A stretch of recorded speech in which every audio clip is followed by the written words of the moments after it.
Bienvenidos a Políticamente Hablando por Radio Universidad 92.1 FM.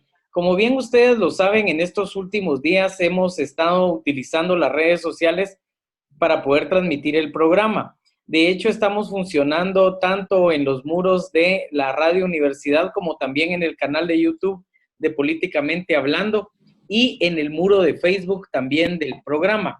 El día de hoy vamos a abordar temas de interés nacional. De hecho, vamos a hablar temas de la coyuntura económica, pero también el tema legal y también el tema laboral.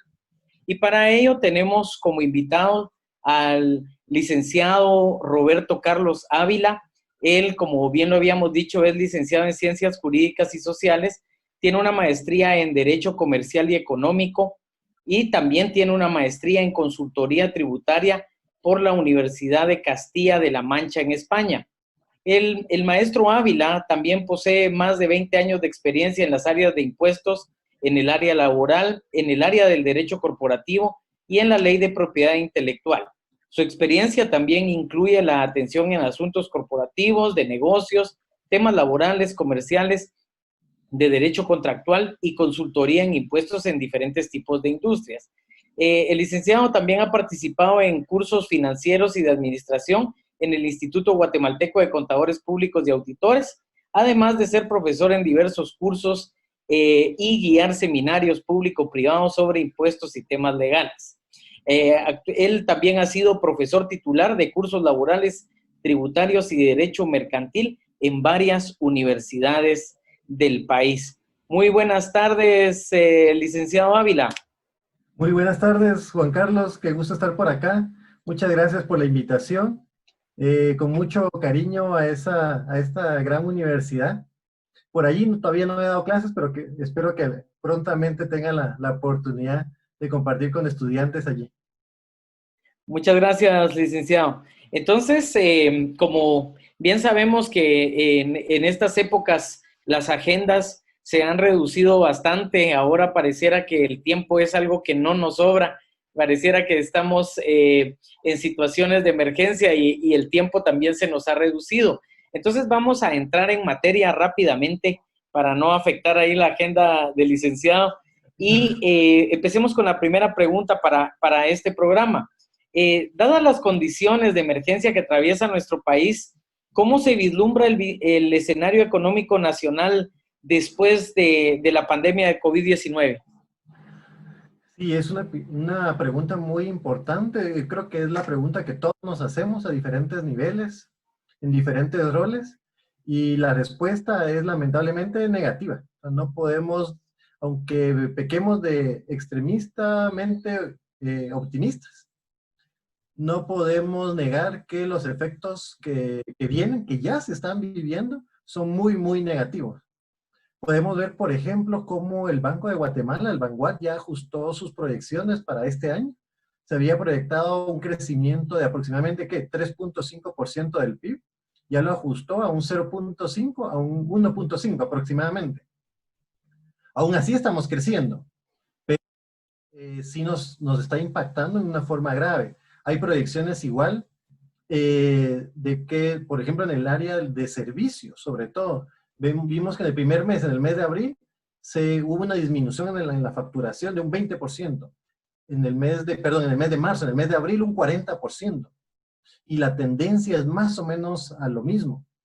Entonces, pensemos que junio, como ya estamos a las puertas de una reapertura de la economía, pues ya de alguna manera se estén revirtiendo esos números. Sin embargo, el panorama no es alentador. Esta es una crisis mundial, ¿sí? Entonces, nuestros proveedores, las cadenas de abastecimiento, de suministro a nivel internacional, se ven afectadas y cada uno de los países pues está sufriendo de una u otra manera. Lo que sí hay que mencionar es que de Latinoamérica, Guatemala es uno de los países que mejor preparados, entre comillas, digámosle así,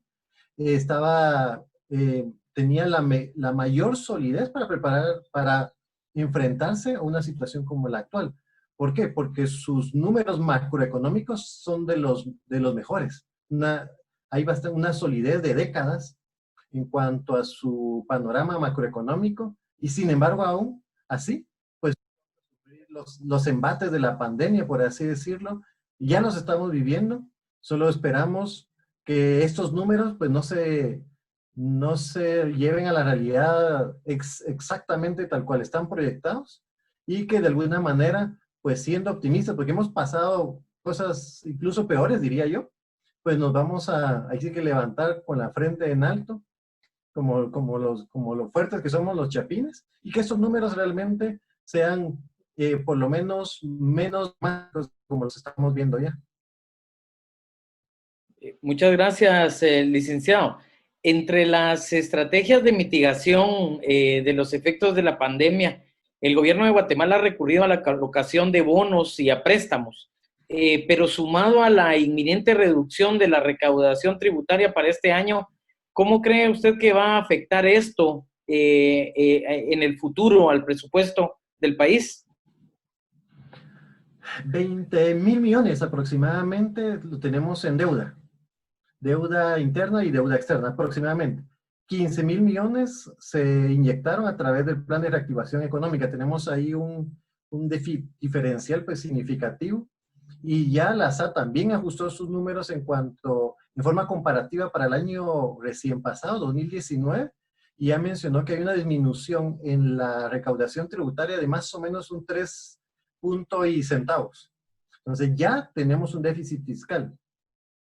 Aún así, y no sé si es propiamente materia de la pregunta, pudimos ver que en muchos de los países una de las primeras medidas para mitigar los efectos económicos de la pandemia fue precisamente la exoneración de ciertos impuestos.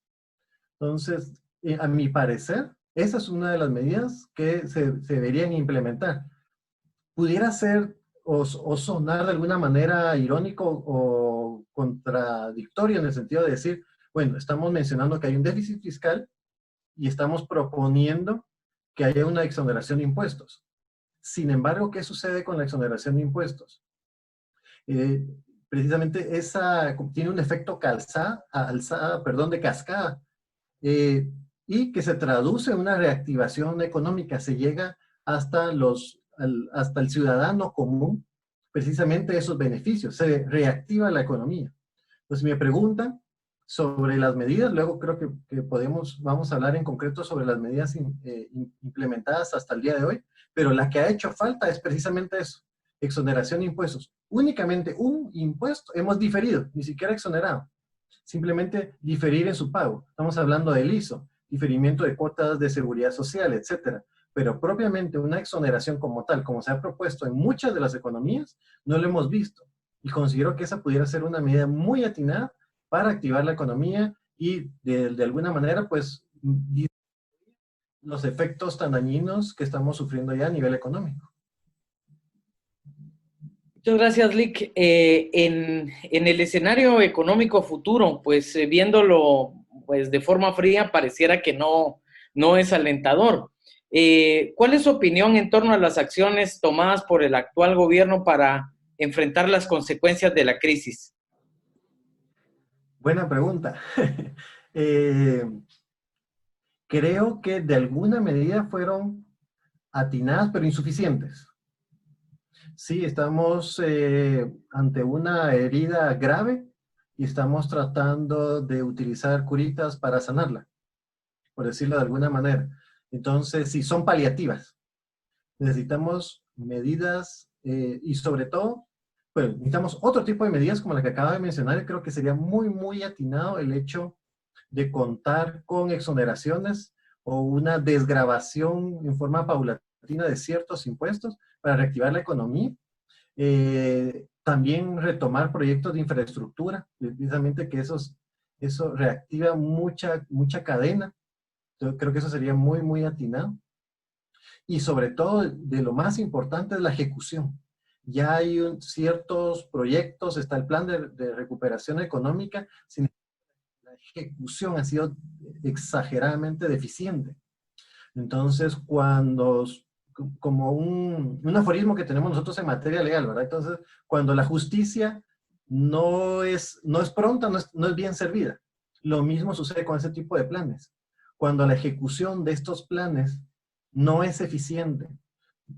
Aquí el timing, si me permiten utilizar el término, es de vital importancia.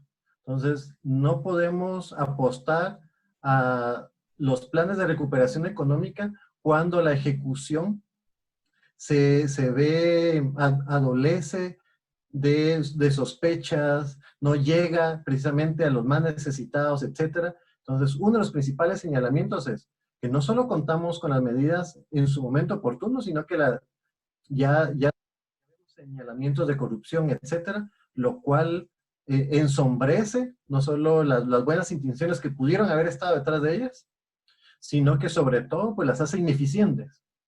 Entonces necesitamos, repito, nuevas medidas, adicionales medidas y sobre todo enfocarnos en la ejecución de las mismas. Muchas gracias, Lick. En el tema de los sectores productivos nacionales, no sé si se ha hecho un balance sobre cuáles serán los sectores productivos que han sido más golpeados por la situación y cuáles serán los menos afectados. Sí, de hecho, si no mal recuerdo, creo que la Cámara de Industria ya hizo algún estudio al respecto. Y alguna de sus conclusiones fue que precisamente lo que son hoteles, servicios en general son los más castigados. Y en particular, todo el tema de turismo, estamos hablando, sí, de hoteles, de hospedaje, etcétera, y restaurantes. Eso pudiéramos decir que son los sectores más castigados económicamente por la pandemia. Los menos castigados pudiéramos decir que es toda la cadena de alimentos. Yo diría que esa en particular, servicios profesionales, es otro de las áreas que hay que mencionar que también han sido muy castigadas. Entonces, en términos generales, esos son los sectores más y menos afectados. Muchas gracias. Ahora, en el tema de empleo, Lick, seguramente durante esta coyuntura se van a incrementar los despidos. ¿Qué hace un trabajador al momento de ser cesado en sus labores durante esta coyuntura? ¿Existirá alguna protección legal para el trabajador? Ok, bueno, ahí hay mucha tela que cortar, empezando por definir qué es cesantía, porque si se recuerdan ya en el mes de marzo, dentro de las primeras disposiciones presidenciales, se exhortó a la suspensión de las relaciones de trabajo. No era obligatorio, ¿sí? Sino era una exhortación a que ambas partes buscaran esta figura. De hecho, esta figura, aunque tiene décadas de existir en nuestro Código de Trabajo, recordemos que el Código de Trabajo data de 1947, aproximadamente. Y desde entonces existía esta figura, pero casi nunca se utilizaba. A raíz de esta exhortativa, pues se empezó a implementar y surgen ciertas dudas, etcétera. Pero a través de, ¿qué es la suspensión? Como el nombre lo indica, es como similar a dejar congelado, por así decirlo, en un momento dado las relaciones de trabajo. Entonces, se suspenden las obligaciones fundamentales de la relación. ¿Cuáles son las obligaciones fundamentales? Del patrono, pagar la remuneración. Del trabajador, pues prestar el servicio. Entonces, cuando hay suspensión total, que es la que se está promoviendo en esta coyuntura, entonces ambas partes incumplen, entre comillas, pero legalmente, sus obligaciones, estas dos obligaciones fundamentales. Entonces, la relación de trabajo subsiste, continúa, aunque por un tiempo determinado ninguna de las dos partes cumplen con su obligación. Repito, cuando hay propiamente una terminación de la relación de trabajo, entonces ya no, el vínculo de que une ambas partes, trabajador y patrono, ese sí desaparece. Entonces da lugar a unas prestaciones adicionales. La más importante, la indemnización por tiempo servido, que como sabemos muchos, pues se calcula a raíz de un salario por cada año de servicio, muy a grandes rasgos. Más el aguinaldo, el bono 14, muchas veces ventajas económicas en forma proporcional, vacaciones, etcétera. Entonces tenemos dos figuras totalmente con características diferenciadas. La suspensión, que no termina la relación de trabajo, y el despido, por así decirlo, el que ha sucedido, las dos figuras con las que nos vemos en el día a día, en esta situación, que sí termina la relación de trabajo y da lugar a el pago de prestaciones. Recordemos que esta crisis es una crisis de flujo de caja. Eso es de lo que adolece el empresariado y de ahí el recorte de gastos. Entonces, la suspensión ayuda a a que no se merme aún más ese flujo. En la cesantía, entenderlo como la terminación de la relación, ahí tenemos una salida de flujo. Tenemos que pagar las prestaciones. Entonces, aunque pareciera una salida inmediata, perdón, sí tenemos que considerar que hay un pago que se tiene que realizar. Se puede llegar a acuerdos, efectivamente, de pagarlo por abonos mensuales y consecutivos, etcétera, pero aún así implica esa salida de caja eh, definida como las prestaciones correspondientes. El llamado muy coloquialmente el tiempo. Se le ha de reconocer su tiempo y todas las demás prestaciones. Entonces tenemos estas dos figuras y dependiendo en qué situación se encuentra el trabajador, así son los derechos y obligaciones que derivan de la misma. En el caso de la suspensión, pues el trabajador no está trabajando, ¿sí? Su relación está congelada, por así decirlo, pero lamentablemente para él también el ingreso que percibía. Entonces, ¿qué derechos tiene el trabajador? Pues todavía tiene derecho a la seguridad social, eso no se termina, tiene derecho, se le van acumulando siempre su aguinaldo, su bono 14, sus vacaciones en forma proporcional. Esos son los derechos principales que siguen corriendo. En el caso de la terminación de la relación, eh, el principal derecho que le corresponde es el pago de esas prestaciones a las que ya mencionamos. Si no se da ese pago en forma inmediata, si el patrono pues difiere o no hay una comunicación efectiva con la misma, sí se puede acudir al Ministerio de Trabajo para hacer valer sus derechos. Lamentablemente, digamos, por la situación, no hay una atención personalizada como la había antes. Sin embargo, en la página del MINTRAP, del Ministerio de Trabajo y Previsión Social, sí hay un apartado específico para denuncias laborales. En ese apartado de denuncias, pues se puede reportar cualquier anomalía laboral y en particular podemos reportar precisamente el que hayamos sido cesados como trabajadores, que nuestra relación haya sido terminada y no se nos haya pagado las prestaciones correspondientes. Entonces es importante que aunque los plazos laborales hayan sido suspendidos, hay un periodo de prescripción que no hay que dejar que opere precisamente para no perder ningún derecho a favor del trabajador.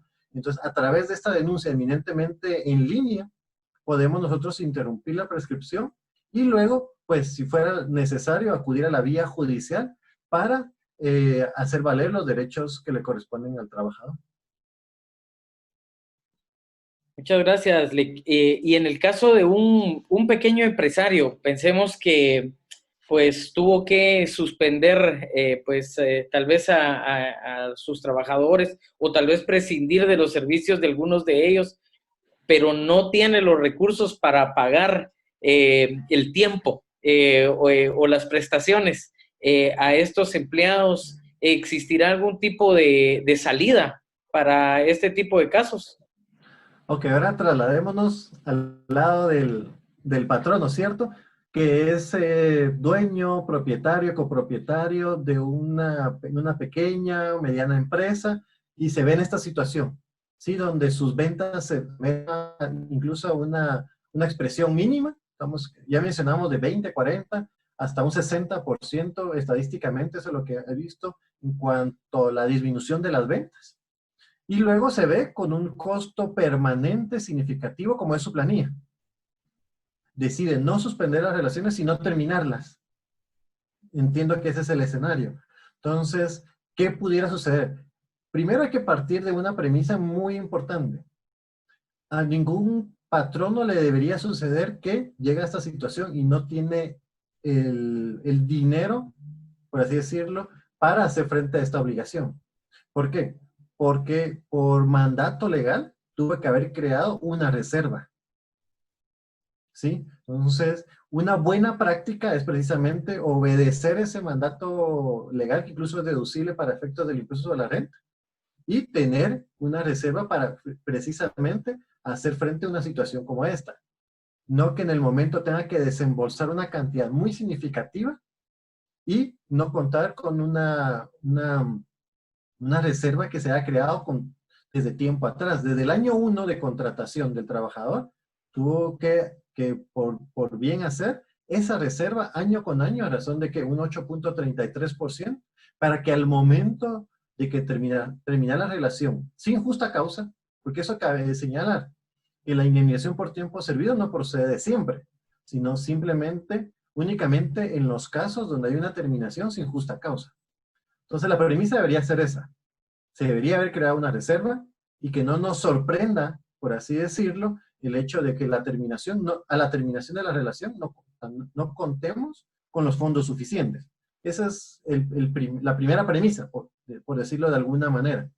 Sin embargo, existen muchos de los casos en que no se crea la reserva precisamente porque nosotros como empresarios podemos buscar que los fondos simplemente se estén moviendo, por decirlo así, y entonces hacemos caso omiso de estas reservas y buscamos simplemente que todo dinero pues se reinvierta en el mismo negocio. Entonces sí nos puede tocar por sorpresa, si fuera así, pues que terminamos una relación de trabajo, no hay una justa causa para la misma, entonces debemos pagar la indemnización por tiempo servido y las demás prestaciones que ya mencionamos. ¿Qué opción pudiera tener? La negociación. El derecho laboral es eminentemente proteccionista del trabajador, eso hay que recordarlo. Desde los considerandos del Código de Trabajo dice que el derecho de trabajo busca conciliar la diferencia entre el capital y el trabajo, la diferencia de poder entre el patrono y el trabajador. Entonces, aunque es eminentemente proteccionista del trabajador, también es eminentemente conciliatorio, y más en las circunstancias actuales. Entonces, lo que se buscaría en estos casos, la recomendación nuestra sería llegar a acuerdos, ¿sí? Sentarse con el trabajador, bueno, sentarse en una forma figurativa, ¿verdad? Porque hoy por hoy no podemos hacerlo. Entonces, pero sí, tomarnos la molestia, la cortesía de, dadas las circunstancias, con el trabajador decir, mira, esta es la situación, si yo te propongo lo siguiente. Entonces, los acuerdos pudieran ser de muchas maneras. Incluso hay un fundamento para llegar a estos acuerdos. Está en el artículo 12 del Código de Trabajo. Entonces, nos podemos sentar y de una forma muy armoniosa, conciliatoria entre ambas partes, mencionarle, mira, es cierto, hacemos las cuentas, esto es lo que se te debe, por lo que en derecho te corresponde. Sin embargo, la situación económica de la compañía que te estoy compartiendo es esta. ¿Qué podemos hacer? Sí, mira, aceptame un 80%, estoy diciendo un número X. Aceptame pagos mensuales y consecutivos. Entonces, no podemos, la sugerencia es, no podemos decirle al patrono, mire, ante esa circunstancia, usted puede hacer caso omiso de su obligación. No. Así como de importante es la economía del patrono, que él está sufriendo en este caso, también lo es la economía familiar del trabajador. Entonces, la invitación sería repito, de la forma más obligatoria, buscar acuerdos de este tipo. Diferimiento de los pagos, de una forma en que ambas partes se cumpla con la obligación, pero ambas partes se vean satisfechas en sus necesidades. Muchísimas gracias, Lick. Le voy a hacer una pregunta difícil, tal vez la pregunta Todas más han difícil sido. de toda la tarde. A ver. ¿Logra identificar algún escenario positivo para la reactivación económica? Fíjese que a raíz de esta entrevista estuve viendo algunos artículos, algunas revistas especializadas y sí, primero, desde un punto de vista casi emocional, ¿verdad? Para reconocerlo, yo confío ciegamente en el guatemalteco. Sí, hemos sufrido unas crisis grandísimas eh, y hemos salido adelante y con más fuerza. Entonces, así partimos de la entrevista. Esa es una. Dos, los números, hay diferentes escenarios posibles, diferentes de reactivación en 6 meses, 9 meses, 18 meses. La nueva realidad vino para quedarse. Y aún así, muchos de las proyecciones de reactivación para el 2021 son optimistas. Sí, casi innegablemente vamos a terminar muy por debajo de lo que se había proyectado para este año. Ya mencionamos desde un 3.5 de crecimiento del PIB, vamos a cerrar en un 0.5 a un 1.5 del crecimiento del PIB. Sin embargo, el año 2021 va a ser de reactivación económica muy fuerte. Entonces, yo confío que así sea. Muchas plataformas digitales, por ejemplo, solo a manera de ejemplo, que estaban en stand-by, que estaban las empresas, y yo sé que tenemos que migrar a ciertas plataformas, pero me voy a dar mi tiempo. Ahorita se vieron ante la imperiosa necesidad de implementarlas de forma inmediata.